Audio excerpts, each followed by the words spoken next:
vibration seminar. So once again, we enter into that awareness of awareness.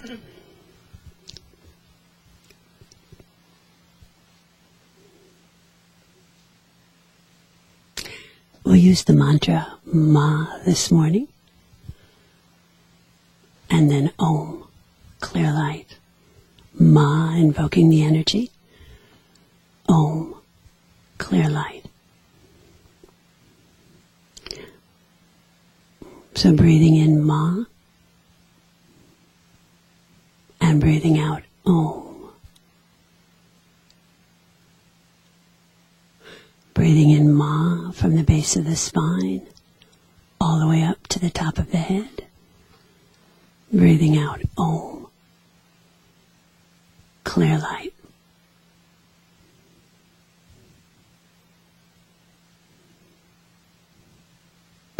Breathing in Ma, breathing out Om, clear light. So as we do that, that space of the awareness begins to open in the body. We settle into the mantra, Ma, Om, Ma, Om, Ma, Om. And we begin to sense the vibration of the mantra in our bodies.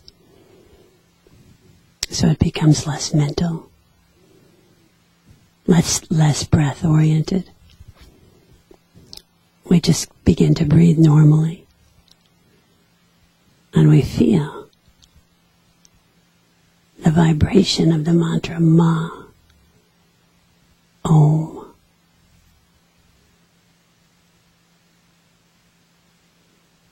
And we extend that vibration up and down through the whole body and into the field around us. Ma, Om, Ma,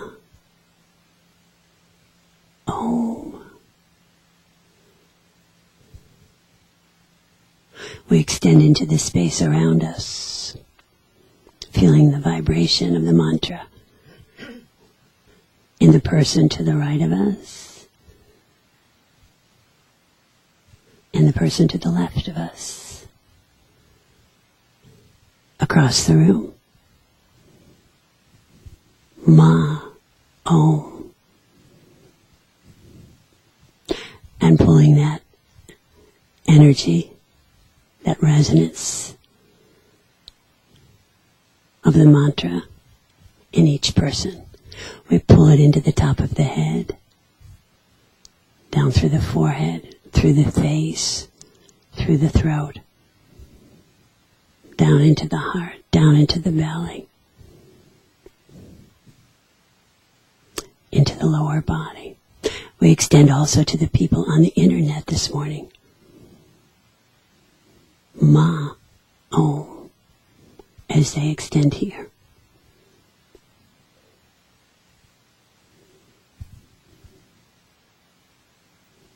And we amplify the energy once again from the back of the head into the forehead. Ma, Om, Ma, Om into the heart. Ma, Om into the belly.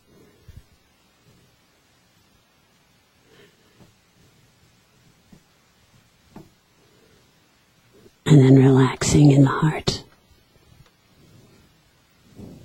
completely into the light.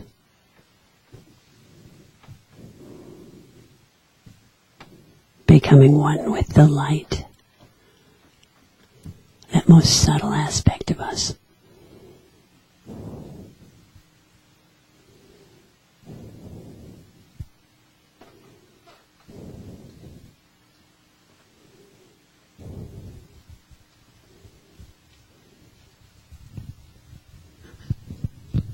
So this morning I thought I would speak about Amachi, who is coming here this week, July 1st and 2nd, to Washington.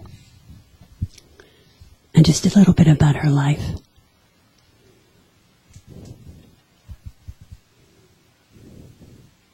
So as we rest in the light, we'll talk a little bit about her.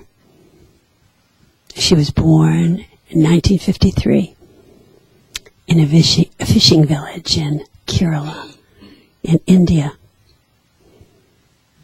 She was the fourth of 9 children.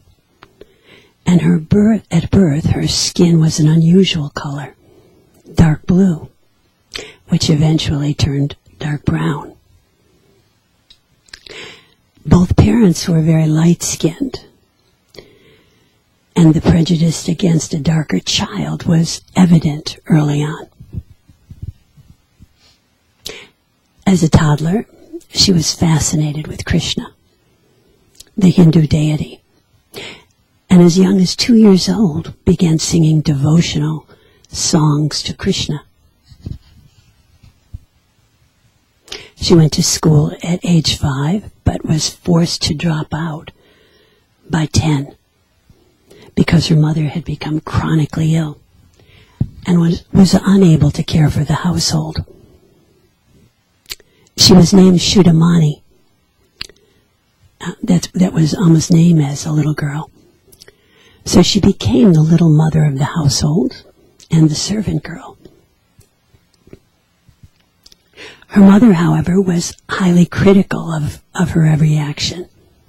So if Shudamani made any mistakes, she was beaten by the mother or the older brother. Amachi describes her mother's treatment of her in this way. She inculcated diligence, devotion, and discipline in me. She observed my actions meticulously. She treated me poorly because of her limited vision.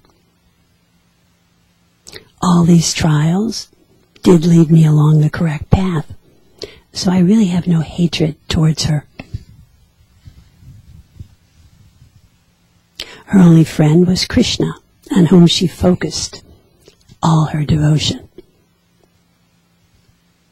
Others noticed Shudamani's kindness towards poor neighbors.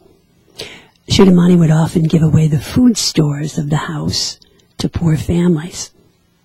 And when she was found out, her mother would beat her.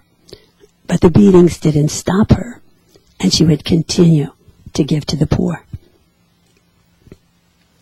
Shudamani's older brother hated her devotion to Krishna and her peculiar ways, and often insisted that women be absolutely quiet and reserved. So Shudamani would often become his victim. As she grew older, Shudamani's devotion to Krishna increased. She became totally identified with Krishna. Villagers began to see her in a different way, a different light, and began to gather around her for devotional practices. Her parents ignored her mystical states and wanted her to marry, but she refused. Her brother, angry because she refused to marry, forced Shudamani out of the family home. She began to live outdoors with only the protection of animals. And during this period, she ate or drank only that which was offered by nature. A cow would daily offer her milk to her. 2 eagles would fish and drop food onto her lap. Dogs befriended her. And during this period, her aversion for the external world increased to the point of digging holes in the wet sand and hiding from people. Her spiritual practice became very intense, and she would enter samadhi states of oneness, for long periods of time, oblivious to her body. And one day she heard a voice from within. My child, I dwell in the heart of all beings, and I have no fixed abode. Your birth is not merely to enjoy the bliss of the self, but is to comfort all humanity. So it was after this call that Chudamani began manifesting her identification with the Divine Mother.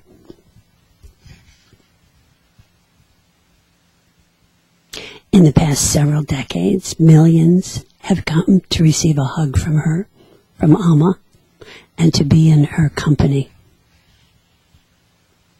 The Indians call her the great Mahatma, a great soul. In the early 80s, Amma and a few others came to Washington for the first time. They were loaded into 2 cars with their food and kitchen equipment.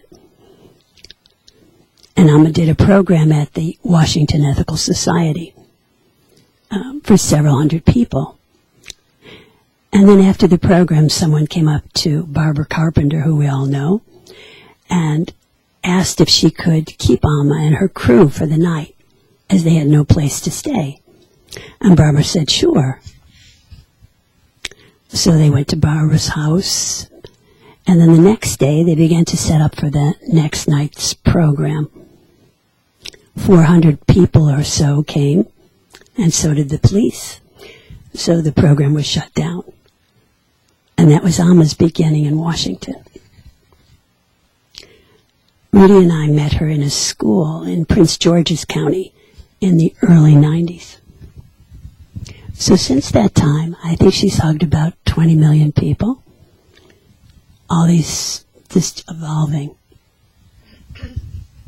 In addition to being a great mystic, one who has complete identification with divinity, Amma is also a great social activist, responsible for building hospitals, universities, feeding thousands throughout the world.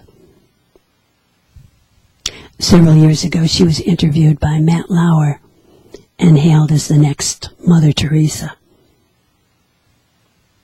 When asked what is the best path for an individual from a Western society, Amma answered in this way. The best path for Western children is the path of devotion. First, develop one-pointed love for God. When that love becomes the center of your life, and as devotional practices become more and more intense, your vision changes. You come to understand that God dwells as pure consciousness in all beings, including you. As this experience becomes stronger and stronger, the love in you also grows until at last you become that. The love within you expands and embraces the entire universe with all its beings. You become the personification of love. This love removes all dryness from you. It's the best cure for all the emotional blocks and negative feelings.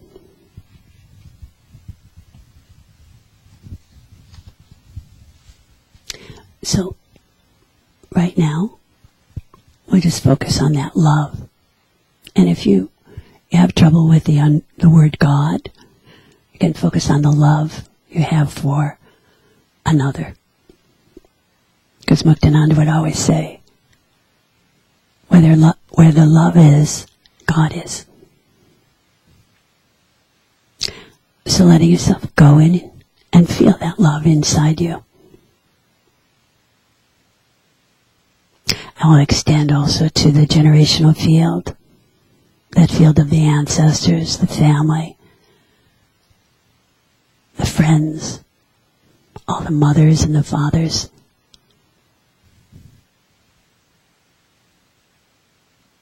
Who've loved us. We extend also to the great teachers like Amma from all the different traditions. And then we extend that love to all those that we've mentored.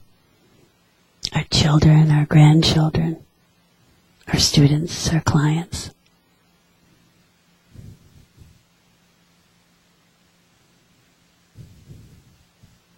We extend to all our traditions in oneness. And to the great archetypes of all the traditions. And particularly to the Divine Mother in her many forms.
So as we've been cultivating awareness for some time, we'll do that practice where we focus on family and friends that might be having some difficulty.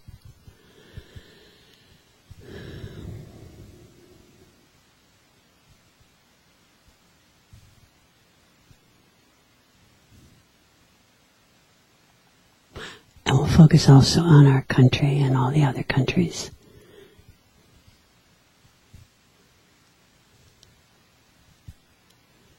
Particularly this week coming up with the 4th of July celebrations.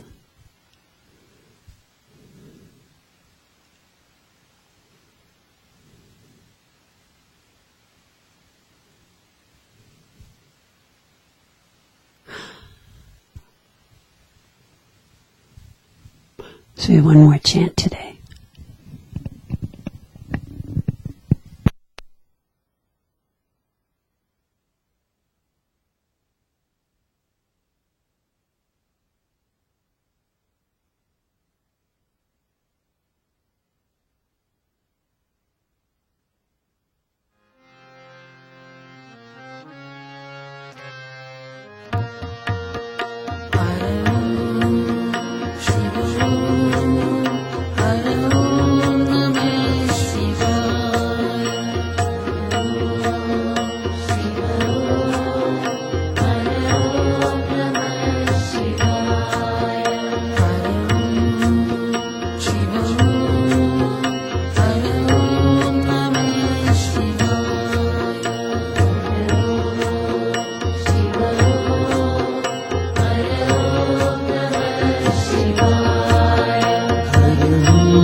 Shiva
So I'll start to close up right now. If you like, you can rub your hands together till they're hot. And sealing at the heart. Top of the head, the belly. Yawning a little. As if you need to wake up after that. It's pretty amazing. So this week, Amma will be in Washington, D.C., in the sense of the Crystal City Marriott Gateway Hotel in Crystal City. And there are directions, I'm sure, at the ammadc.org website. So if you like, she'll be there July 1st, July 2nd, and the program starts at 10 in the morning and goes all day, and then it stops usually around 4. She gives darshan and gives the hug, invoking the Divine Mother. And then again, it starts again at 7 in the evening. And again, you do need a token to go up in the line to see Amma. And you get that token about an hour ahead of time. But usually, if you want to get in line earlier than that, it's a good idea. If you get in line usually by 8 in the morning, you can get in and out by noon on Tuesday and Wednesday, sometimes later. If you go at 12 o'clock, you probably will not get darshan during the day. You'll get it that evening. But I don't know. I don't know how many people will be showing up this year. Usually there's a lot. So just to prepare for that. Also, next Friday, 4th of July, we will not be having a program. We will not be having any kind of program on the internet or on site. Any other announcements? No? Okay. So thank you all for coming, and we'll see you in 2 weeks. So if you'd like to put that chant back on, that'd be great.